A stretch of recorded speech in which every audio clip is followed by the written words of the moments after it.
अखिया लड़ी रे लड़ी बीच बाजार, दिल मेरा लुट गया पहली बार।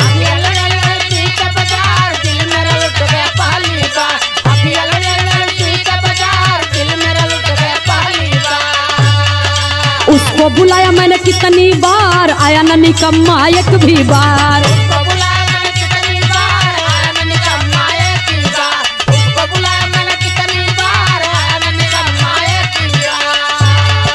अखिया लड़ी रे लड़ी बीच बाजार, दिल मेरा लुट गया पहली बार।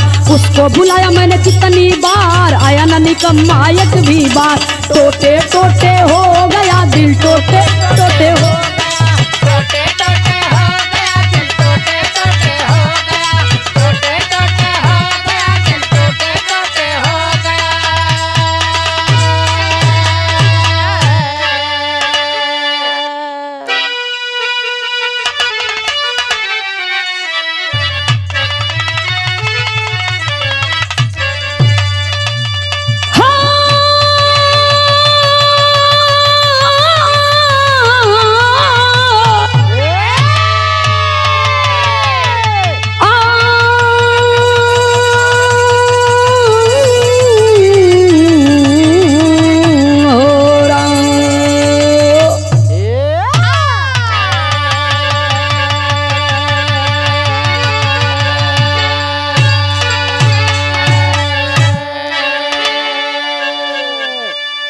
बिरहा सुनने वाले श्रोता सज्जनों, कहा जाता है जहां न पहुंचे रवि वहां पहुंचे कवि। जहां सूर्य की रोशनी नहीं पहुंचती वहां कवियों की सोच पहुंचती है। कवि की लेखनी को प्रणाम करते हुए 4 लाइन भूमिका का भाव है मास्टर साहब।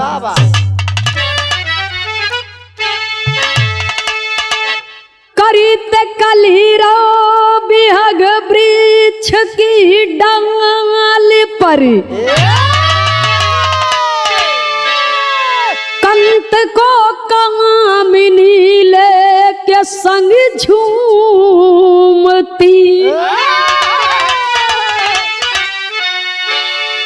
खुद अलियो कली प्रेम में लीन थे,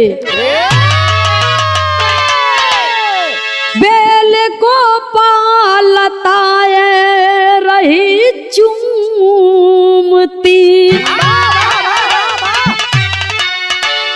ग्लानि नारद मुनि को हुई देख कर, और जाके ब्रह्मा से बोले हैं तीखे बचन। घर की घरनी में है इतनी व्यापित मजा,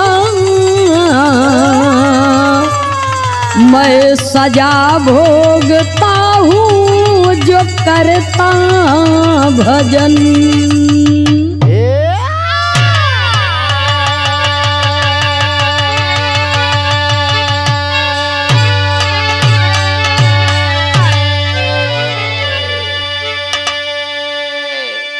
भैया हो जरा बात के समझ ला।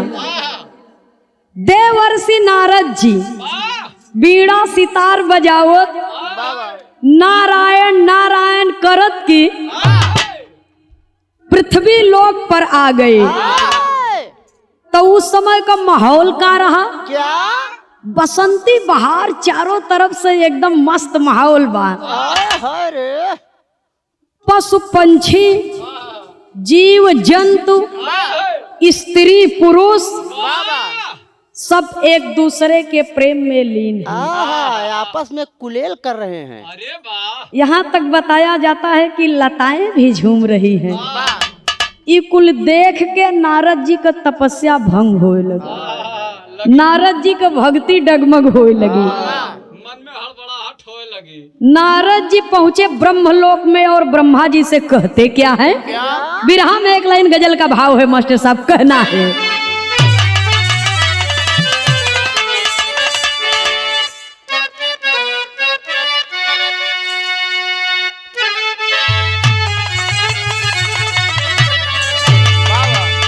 ये मेरी मोहब्बत अरे ये तेरी जवानी, ये मेरी मोहब्बत, अरे ये तेरी जवानी, खुदा की कसम ये तुम्हारे लिए है।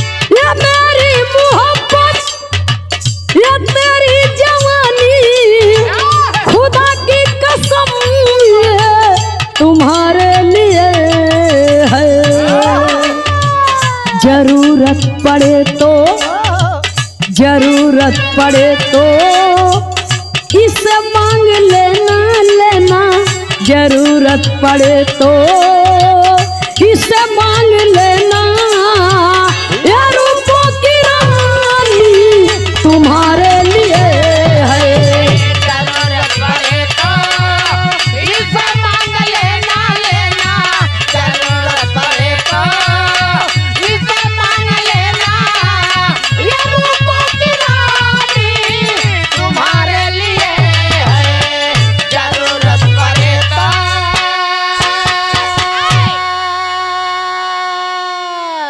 ई तो गजल का लाइन बा, लेकिन गजल के लाइन से भी ज्यादा सुंदर लाइन गनवा के भाव में बा। नारद जी ब्रह्मलोक में पहुंचे, कहे नारायण नारायण, मारे गुस्सा में ब्रह्मा जी कहतन कि आज तोहार मिजाज कैसन गरम बा। तब नारद जी कहतन, अरे जवानी का अब तक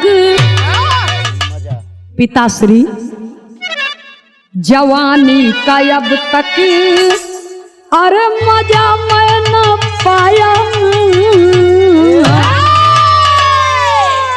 जवानी का अब तक अरे मजा मैं न पाया, रमा हर की भक्ति में बन करके जोगी। जवानी का मजा अब न पाया पाया, जवानी का मजा अब न पाया, रमा हर की भक्ति में बन करके जोगी। जवानी का मजा अब न पाया, रमा हर की भक्ति में बन करके जोगी।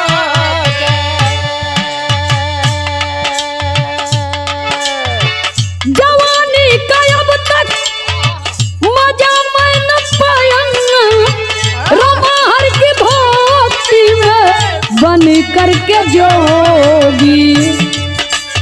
ब्रह्मा जी कहा ताप का चाहिए, अब न बजाऊंगा बीड़ा सितारा तारा, अब न बजाऊंगा बीड़ा सितारा, दुल्हन खूबसूरत मेरे साथ होगी। अब न बजाऊंगा बीड़ा सितारा सितारा, अब न बजाऊंगा बीड़ा सितारा, दुल्हन खूबसूरत मेरे साथ होगी। अब न बजाऊंगा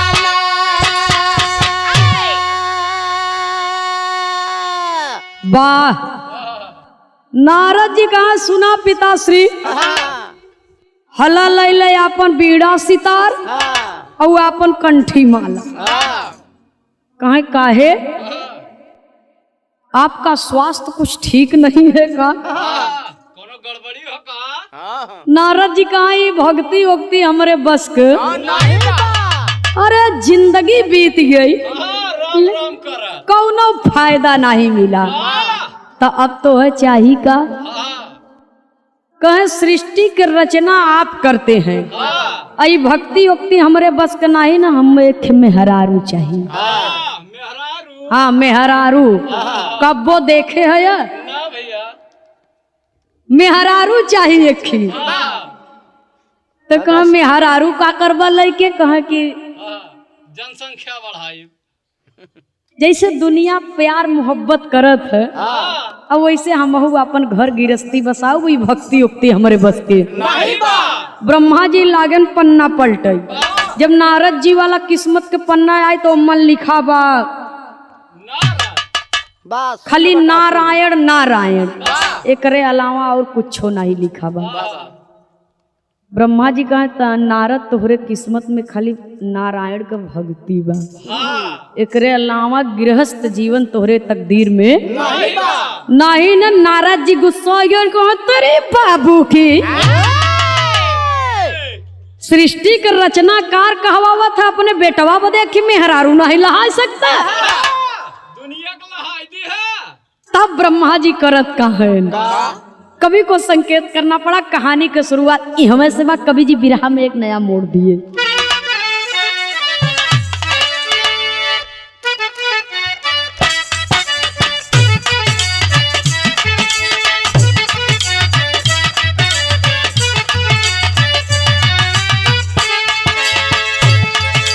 देवर्षि की दशा देख कर चतुरानन बोले उस बार भारी भूल हुई है हमसे।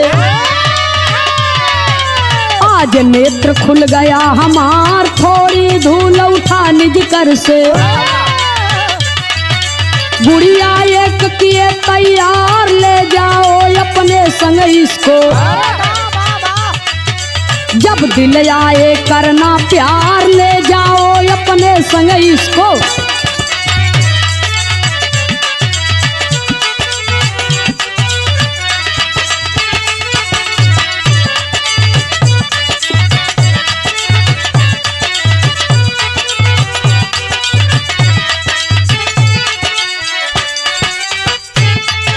मगर कोई भी लांघे इसको नारी बनी है मर्द जुझार। नारी बने मर्द कोई लांघे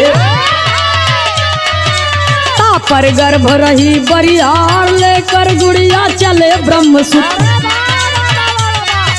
चढ़ा क्रोध तन हुआ अंगार क्या था मांगा क्या हूँ पाया। इच्छा पूर्ण हुई हमार क्या था मांगा क्या हूँ पाया।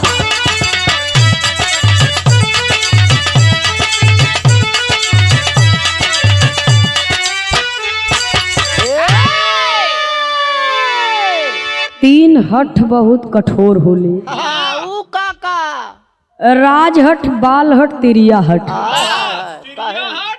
हाँ हाँ, ई कैसे होला भाई? एकर बहुत लंबी कहानी बा आकाश बाबू। तोहार नई गिरस्ती हो हाँ, इस चक्कर में मत फंसा।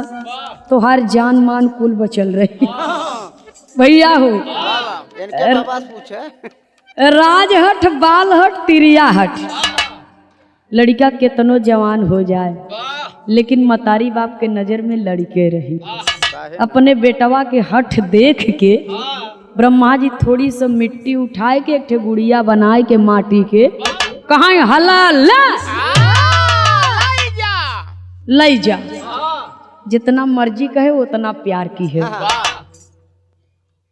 जवन जवन ऐसे कहब तवन तवन तोहार इच्छा ही पूरा करी। वाह, ई गुड़िया। हाँ अरे वाह, लेकिन एक ठे खासियत बा ये गुड़िया में, का? भूल से एके कहीं छोड़ा मत, वाह, नहीं तो केहू मर्द एके लांघ जाई तो वो मर्द से मेहरारू हो जाई। वाह, अब मेहरारू लांघ जाई तो वो मर्द हो जाई। मर्द लांघ जाई मेहरारू तो हो ही जाई, लेकिन वो संगे संगे गर्भवती भी हो जाई। नारद जी कहाँ एक ठे मेहररुआ दिहन तो एक झुआ बवाल बता दी। लइके कैसो कैसो गुड़िया चल दिहन कि का मांगे रहे और का हम पाए है। लइके आए मृतलोक में, हरी भरी बगिया, कोयलिया कुहू कुहू बोलत बा। अब बसंती बयार हइये बा, तो वो गुड़िया लेके आए बाबूजी, तो ओके निकार के झोली में से हाथे में रख के कहते का हो ए रानी, कुछ खाबू हाँ, कुछ लेबू। हाँ, कि डायरेक्ट बिस्तर लगाई। कुछ मन कहता ओके उलट पलट के देखत है, न बोलते बा न डोलते बा। ना प्यारे करत बा। नारद जी कहे बाबू तो जटली है, ई जब डोलते ही बोलत नहीं न तो एक ही हम लाई के करब का। अनियारे में कोयला झोंक दिए। बाबू जटली है, ई मेहरारू हमरे कौनो काम के नहीं बा। क्रोध में बाबूजी वो गुड़िया के प्रति दिहा खासियत और श्राप भूल गए।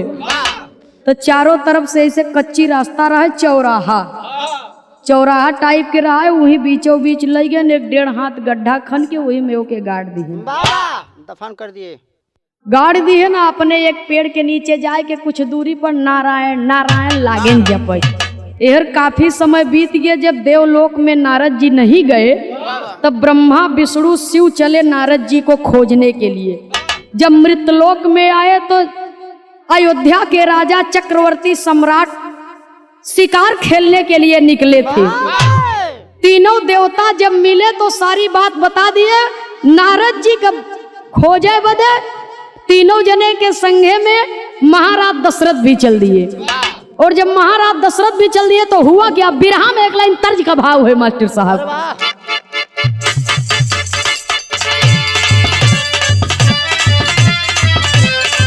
दियो दियो दियो।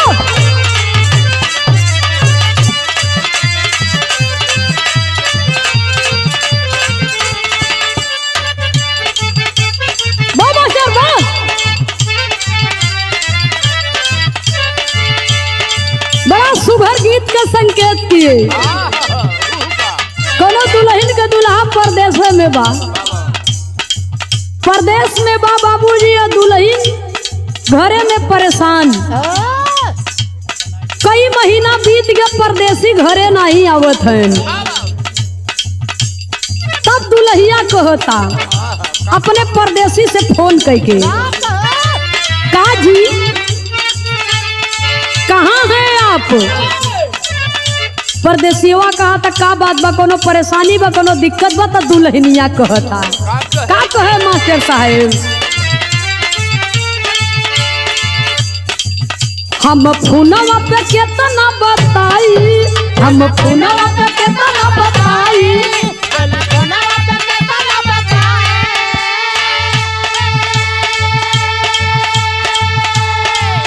हाई मनवा के कोई से मनाई, हाई मनवा के कोई से मनाई, हाय मनवा के कोई से मनाई।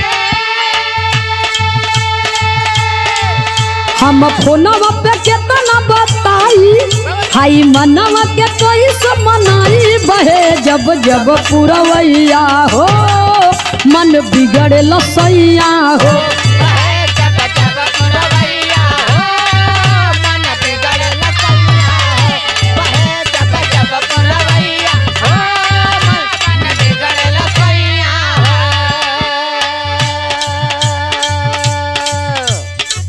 सृष्टि के रचयिता ब्रह्मा जी, पालन करता भगवान विष्णु, संहार करता बाबा भोलेनाथ, प्रजा के दिलों के धड़कन महाराज दशरथ। चारों जने खोजत खोजत पहुंचत कहाँ है?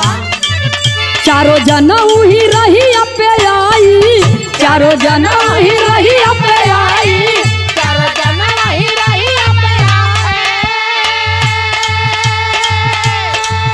गाड़े गुड़िया जहाँ पे मुनि राई, गाड़े गुड़िया जहाँ पे मुनि राई, गाड़े गुड़िया जहाँ पे मुनि राई। चारों जना ही रही अपे आई, गाड़े गुड़िया जहाँ पे मुनि राई। बदल गए अंग मर्दाना हो, भइल बा रूप जनाना हो, बदल जाए मरदाना हो, बदल जाए बदल जाए मरदाना हो, बदल जाए जनाना हो। देख के दिल घबराए लागल, सबही के मन पितराए लागल।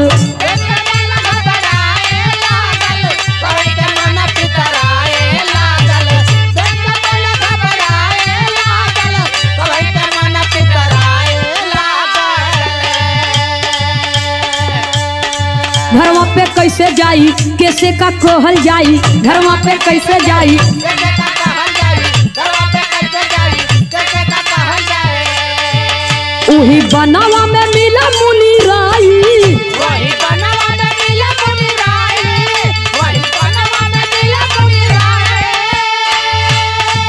देखी आई गली चारों लुगाई, देखी आई गली चारों लुगाई, देखी आई गली चारों लुगाई। उही बनावा में मिला मुनि राई, देखी आई गली चारों लुगाई। बदली गए अंग मर्दाना हो, भइल बा रूप जनाना हो। बदल गए अंग मर्दाना हो, भइल बा रूप जनाना हो। बदल गए अंग मर्दाना हो, भइल बा रूप जनाना हो।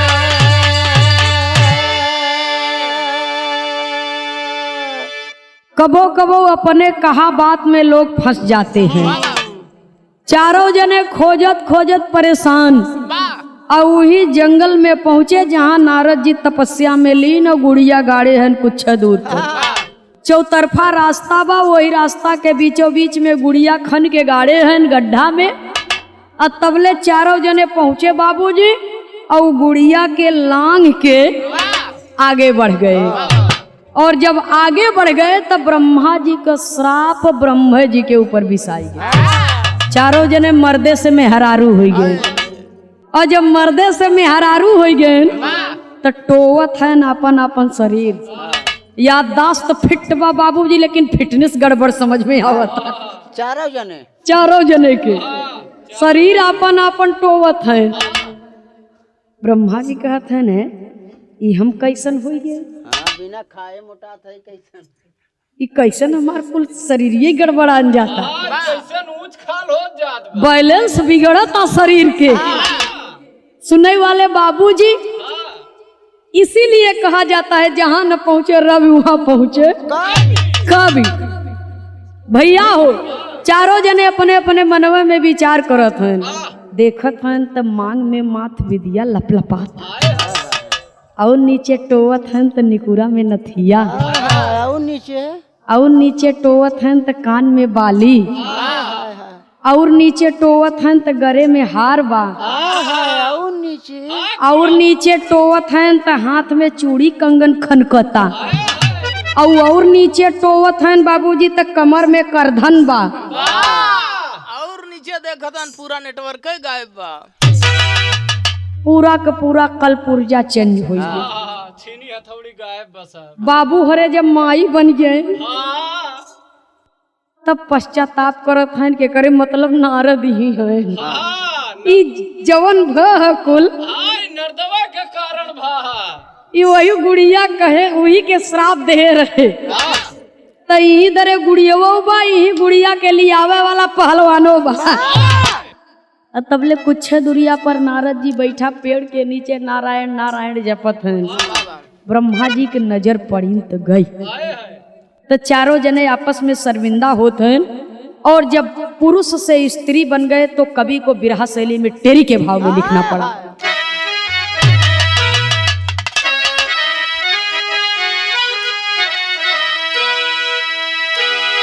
अरे राम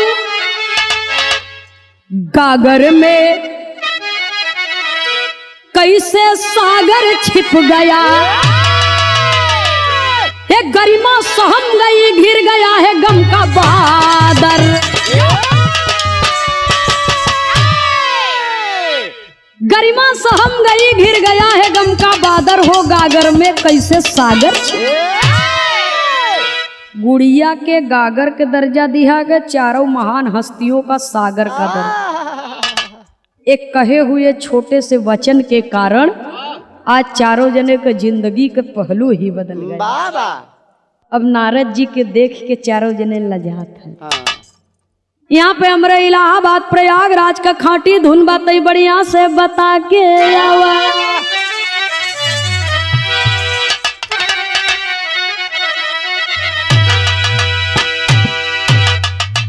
अरे राम झकोरा मारे झुलनी, ए सुनई वाले भैया झकोरा मारे झुलनी। है साड़ी लहराई हो झकोरा माराई झूलानी साड़ी लहराई हो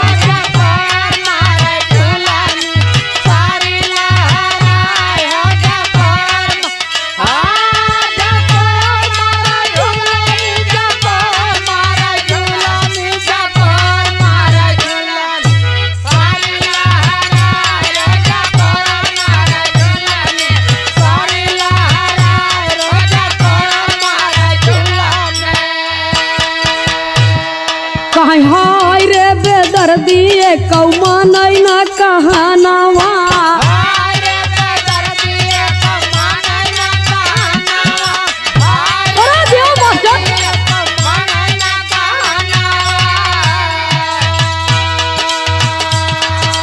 चढ़ली उमरिया न कैलैया ए गवनावा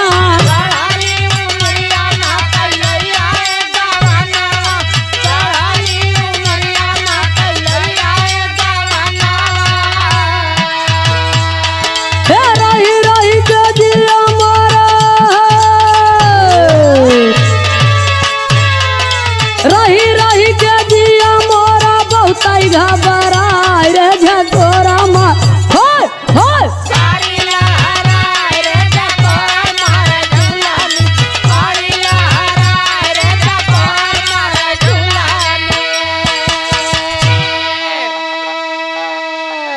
लेकिन ये चारों जने करत कहाँ नारद जी के देख के अरे राम पूछे नारद बाबा अरे राम पूछे नारद बाबा देती रही आई बताई हो पूछे नारद बाबा देती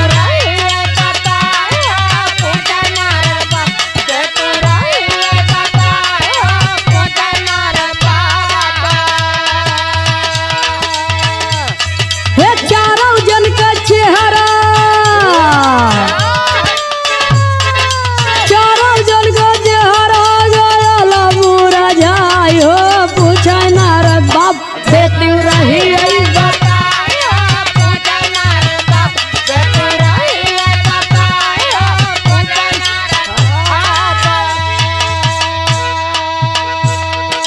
चिन्ही जई है नारद बिसुड़ू घूंघट लिए डारी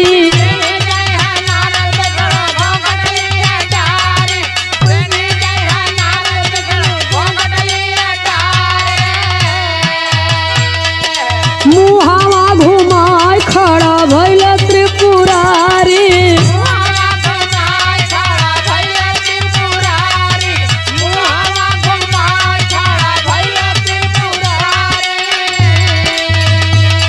हे ब्रह्मा जी के नारद बाबा ब्रह्मा जी के नारद बाबा लिए पछुआई हो पूछे नारद बाबा दे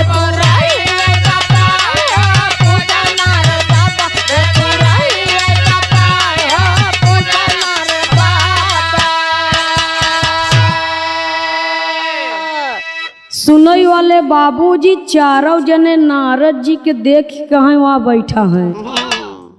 अब चारों जने अगर यह रूप में चलो वो त्रिकालदर्शी हैं चीन जई हैं तो कुल कमवे नसाए जाइए।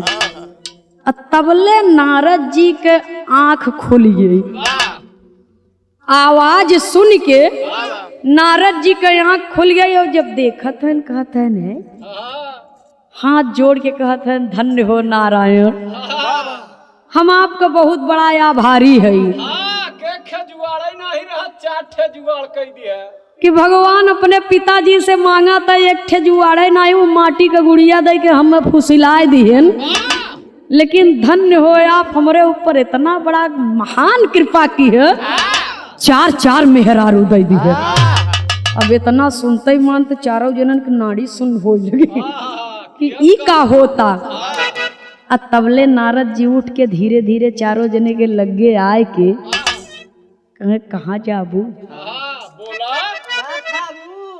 का नाम बा चमेला हो कि और कुछ ई जंगल में भटकत भटकत कहाँ से आई गए रास्ता भुलाई गए का वो चारों जने नारी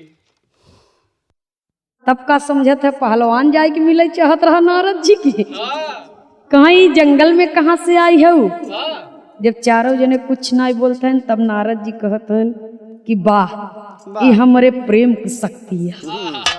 चारों जने के खींच के हिया ले आई। वाह अब तबले ब्रह्मा जी दूसरी ओर मुंह कैलिहन।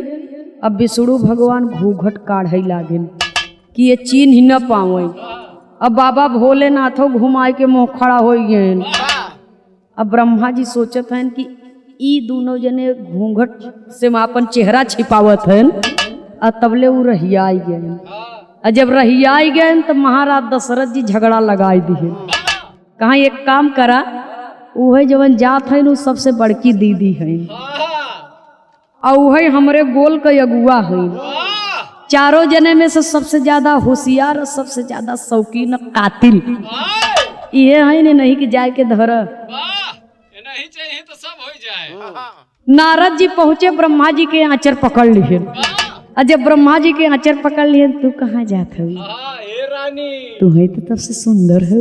आए हाय अब ब्रह्मा जी कैसे कहा कि जौन सोच के पकड़त है हम न होई तो हा बाबू है इहो नहीं कह सकत है। कहे बाबा ये आंचर तोहरे काबिल। नहीं बा कहे का कहत है? कहा ये आंचल तोहरे काबिल नहीं बा एका छोड़ दे। कहे छोड़ब कैसे? बहुत तपस्या के बाद तो तोहे सब पाए है। और तबले जब नजर पड़त है बाबूजी उनके लोग के पेट के तरफ तो नारद जी कहा एक काम करा अपन अपन नाम बतावा। चारों जने बहाना बतावत हैं कि हमार लोग के याददाश्त नहीं आवता। याददाश्त खोई गई बा। कहाँ से आई है का नाव बा कहाँ जावे कैसे आई गए कुछ जानकारी। एक काम करा चला एक ठे कुटिया बने है यही कुटिया में हमरे रह। जब नाव वो गांव याद आए जाई तो बताए दिहू तोहे लोग के तोहरे सबके घरे पहुँचाई देव। अब कुटिया में रह लागे। जब धीरे धीरे समय बीता तो भका मास्टर साहब बिरहा में एक लाइन तर्ज लगी।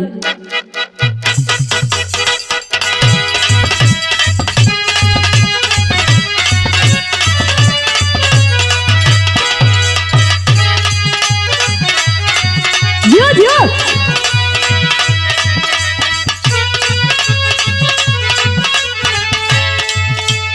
केसिया में लाल पियर गम के लगा जरा।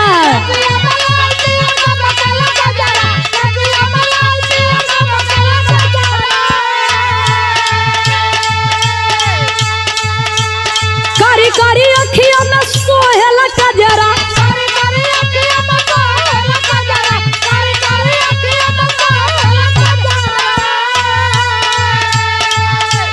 केसिया में लाल पियर गम के लगा जरा। कारी कारी अखिया में सोहेला का जरा। गोरिया हो रस लीला कर लीला कर लीला कर। तनी सजींस ढीला कर तनी सजींस ढीला कर। ओ तनी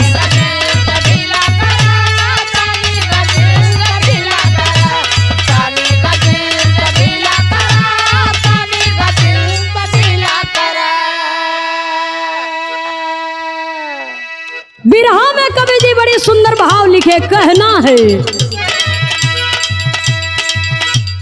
धीरे धीरे पेटवा गया लचिकनाई।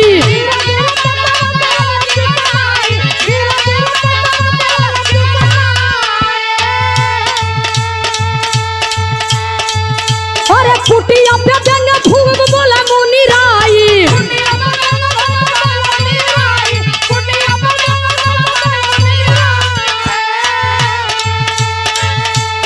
धीरे धीरे पेटवा गया लचिकनाई। कुटिया पे जंग खूब बोला मुनि राई। पूछे बतावा सब कैसे भइल कैसे भइल कैसे भइल। केहो मसाला पीसी गइल।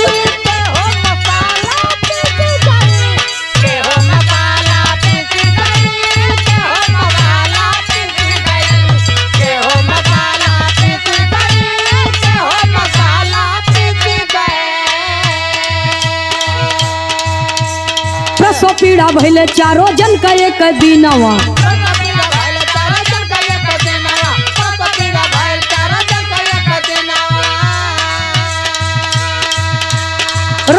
छटपटाए नहीं होवेला सहनवा। रोवे छटपटाए नाही होवेला सहना, रोवे छटपटाए नाही होवेला सहना। पैदाचारी बोला भली नमवा गिनाई। पैदाचारी बोला भली नमवा गिनाई, अरे पैदाचारी बोला भली नमवा गिनाई। मान गेली हार देली भेदवा बताई। मान गली हाथ चली भेदवा बताई, मान गली हाथ चली भेदवा बताई। पैदाचारी बोला भली नमवा गिनाई। मान गेली हार देली भेदवा बताई। स्टेशन से गड़िया छूटी गयल, छूटी गयल, छूटी गयल। केहो मसाला पीसी गयल, केहो मसाला पीसी गयल। केहो मसाला पीसी गयल, केहो मसाला पीसी गयल, केहो मसाला पीसी गयल, केहो मसाला पीसी गयल। बिरहा सुने वाले पंचो, जब 9 महीना बीता, एक ही दिन में एक ही साथ में चारों जने के प्रसव पीड़ा, शुरू चारों जने के प्रसव पीड़ा प्रारंभ हो गए। आ एक ही संगे में चारों जने के गर्भ से एक एक बेटियों का जन्म हुआ, एक एक पुत्रियों का जन्म हुआ। तो जब लड़की कहे कहे रोवे लगिन, त नारद जी दूरे से ऐसे झांकत हन, माथा पर हाथ लगाए के देखत हन कि हमरे कुटिया में कैसन कैसन आवाज आवता। तो चारों जने के कहते हैं एक काम करा, बाहर आवा। निकला बाहरे निकला। हाँ और जब बाहर निकला था तब नारद जी कहा, जब हम कहा हमसे बियाह कैले तो कहू कि नहीं। तो चारों जने ई कहाँ से गवन बियाह तो लोग के संग ही भइल रहल। हाँ, ये मोहर कहाँ से लगा है? अब याद आए कि नहीं आई अपने घरे दुआरे के? ना याद हो तो बतावा, हम बताई दे। जब ये इतना बात सुने ब्रह्मा जी तो कहते हैं कि नारद जी त्रिकालदर्शी हैं, इनके बतावे से अच्छा बा कि अपन जुर्म स्वयं कबूल कैले। नहीं ये बताई तो और कुछ बताई दे। तब ब्रह्मा जी कहते हैं कि हाँ रिसीवर याद आई गे। तो कहा फिर बताए दा। कोमस बाहर आ गया तो बतावा। याद आई गे। तब ब्रह्मा जी कहते हैं हम सृष्टि के रचयिता ब्रह्मा है। कुछ देर सोचे न करे बाद नारद जी कहें कि अच्छा ठीक बा, आप सृष्टि के रचनाकार हैं तो सृष्टि रचई के आपके हइये बा, चाहे ऐसे चाहे मर्द बन के रचा सृष्टि, चाहे मेहरारू बन के। तो आप अपने कार्य पर एकदम फिट हैं। दूसरे नंबर पर पहुंचन कहें तू के हऊ देवी। विष्णु जी कहें हम पालन करता, भगवान विष्णु है। कहें तू पालन करत है कि बढ़ोतरी करत है? आगे पहुंचन तो कहा अगर ब्रह्मा विष्णु हैं तो तू जरूर गजहवा देवता होबे। कहें हाँ हम शंकर जी है, सृष्टि के संहार करता। कहें तू संहार करता है कि ये नहीं दोनों जने के संगे तो हूँ सृष्टि रचत है। अपन अपन काम छोड़ के एक ही काम लोग करे लगभे तो और काम कैसे होई? कहें अच्छा ये ब्रह्मा विष्णु शंकर हैं तो ई जवन चौथका है चौथी मेहरा रुके तू के है महाराज? ये जाल में कैसे फंस गए? खोला महाराज। तो तू है कि हऊ ई बतावा। कहे नहीं जैसे ही लोग वैसे हम हूँ। कहें हम अयोध्या के राजा चक्रवर्ती सम्राट दशरथ। नारद जी के मुँह बावा के बावई रह गए। अरे बाप रे बाप, जे करे 3-3 मेहरारू, उहू के मेहरारू बने के जरूरत पड़ी गए।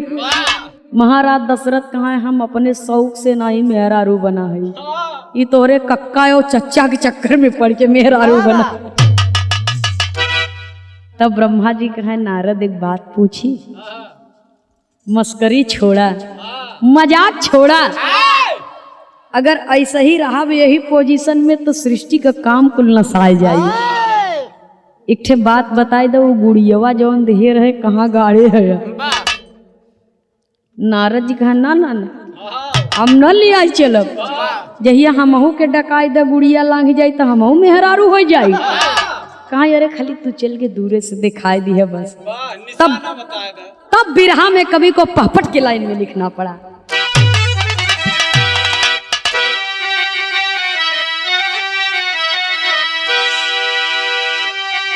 अरे चारों जन के साथ चले लिया नारद बाबा हो, बिटिया यही पार रख के वो गुड़िया के फिर से लांघ ही गए। और जब लांघ गए बाबूजी तब अपने असली रूप में आए, क्योंकि ब्रह्मा जी ने कहा था कि अगर मर्द लांघे तो मेहरारू होई, अब मेहरारू लांघी तो मर्द होई। तब अपने अपने असली रूप में आए तब बगली से जाए के अपन अपन बिटिया उठाएं। अब ब्रह्मा जी नारद जी पहुँचे न गुड़िया खन के ब्रह्मा जी के कहा हल ले, कहा का करी, कहा ले जा। हाँ तो हर टाइम पास करी। ब्रह्मा जी कहा रखे रह तो हर टाइम पास करे। नारद जी कहा यस टाइम पास मेहरारू हमें न चाहे, अपन ले जा वही पास कर करावा ई कुल बवाल अपने संगे ले जा। जब इतना बात सुने बाबूजी ब्रह्मा जी तो कहा गुड़ियवा के दई द बाबा भोलेनाथ उहे लिए जाए। तो कतो मौका देख के एक ठिकाने लगाई दे ही, वैसो भी संहार करता है ये हुआ। जब ये तना बतिया सुने बाबूजी तो बाबा भोलेनाथ तो गुड़िया एक हाथे में अपन बिटिया, चारों जने अपन अपन लड़की उठाए और अपने अपने निज धाम को प्रस्थान किए।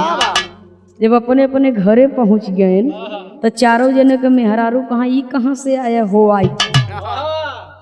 इतना शौक रहत बताए होता।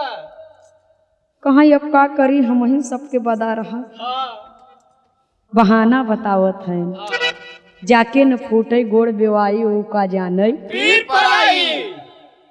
हम सब थोड़ा एहसास कैली है यही बहाने। हाँ कि कैसे दर्द होत है। जब इतना बात सुनत है तो चारों देविया ठठाए के हंसत है, मजाक करत है, हंसी उड़ावत है। कहा हंस मत, एक दिन इन्हने का नाम हुई तो देखा चारों लड़कियन का नाम का पड़ा, कवि को संकेत करना पड़ा आल्हा के लाइन में।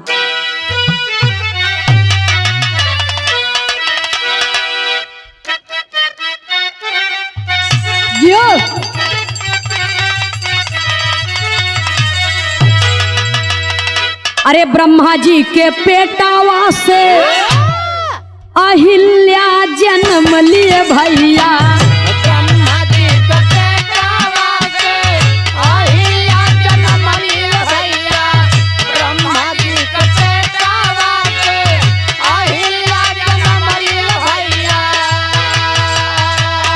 गौतम ऋषि के जावन भैली गुलनार,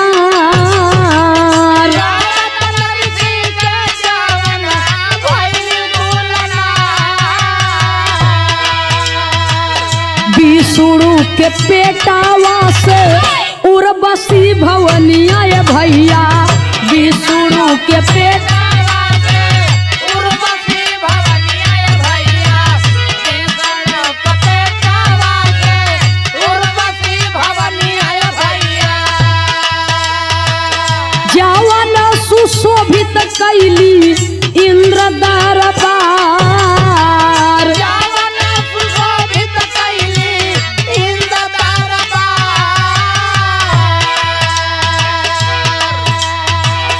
जवन लड़की ब्रह्मा जी के पेट से पैदा हुई उन लड़की का नाम बाबूजी अहिल्या रखा गया, जो गौतम ऋषि की धर्म पत्नी बनी।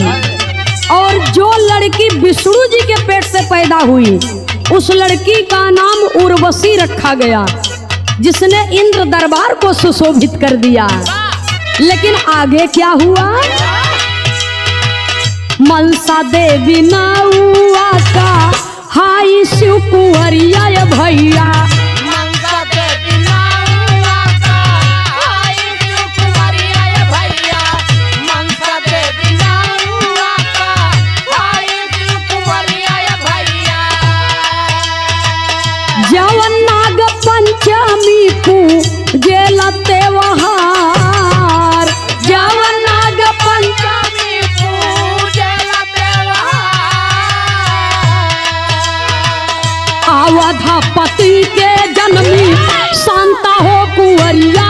बाबू। अवधपति के जननी शांता हो कुंवरिया बाबू। अवधपति के जननी शांता हो कुंवरिया बाबू। जे करा के श्रृंगी ऋषि बने अपनार। जेकरा के श्रृंगी ऋषि बनाए अपना।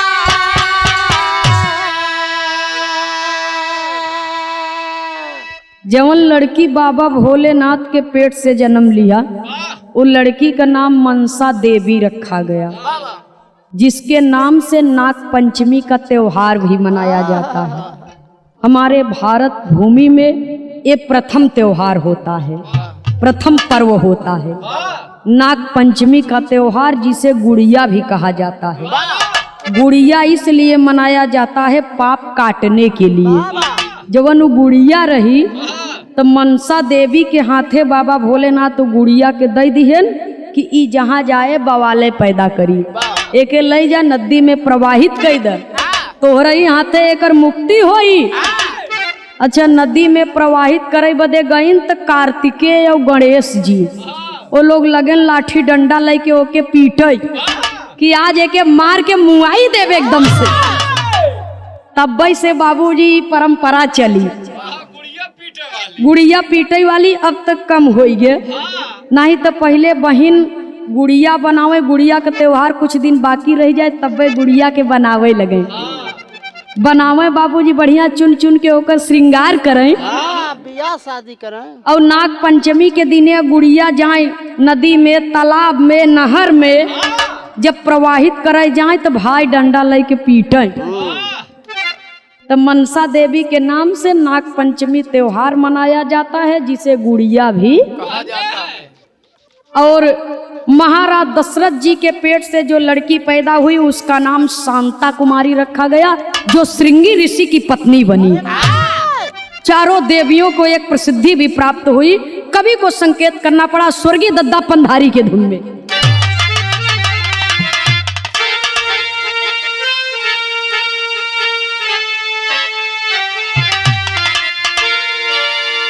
अरे शंका होवे दिल में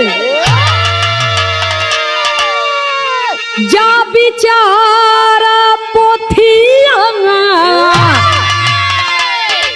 ये शंका होवे दिल में जा विचार पोथिया।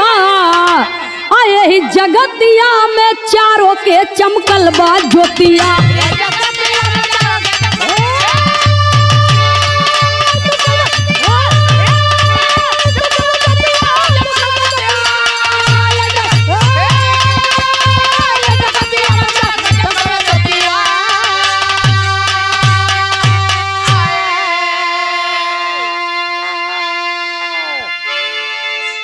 नारायण की महिमा केहू सका नाही जानी।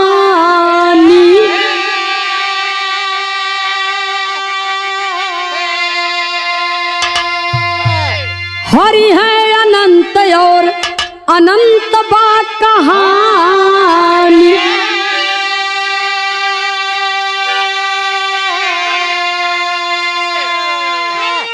हे कही गए स्वामी राम हित की साची बतिया। हे कही गए स्वामी राम हित की साची बतिया। आए जगतिया में चारों के चमकल बा ज्योतिया।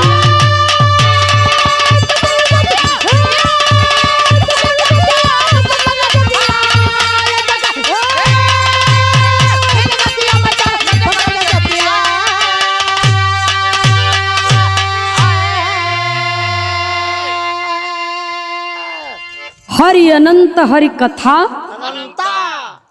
सुनने वाले श्रोता सज्जनों, हमारे वेद और पुराण में ऐसी ऐसी कहानियां पाई जाती हैं, दुर्लभ बातें जिसकी जानकारी हर किसी को नहीं है। और बिरहा के कवि उसको पढ़ते हैं और बिरहा के रूप में आप सबके बीच में कलाकार गाता है, जानकारी देता है। अब कहाँ तक सही बा कहाँ तक गलत बा, ये वेद पुराण लिखे वाले जाने। आखिरी लाइन में गुरु घराने के परिचय के साथ में कहना बा।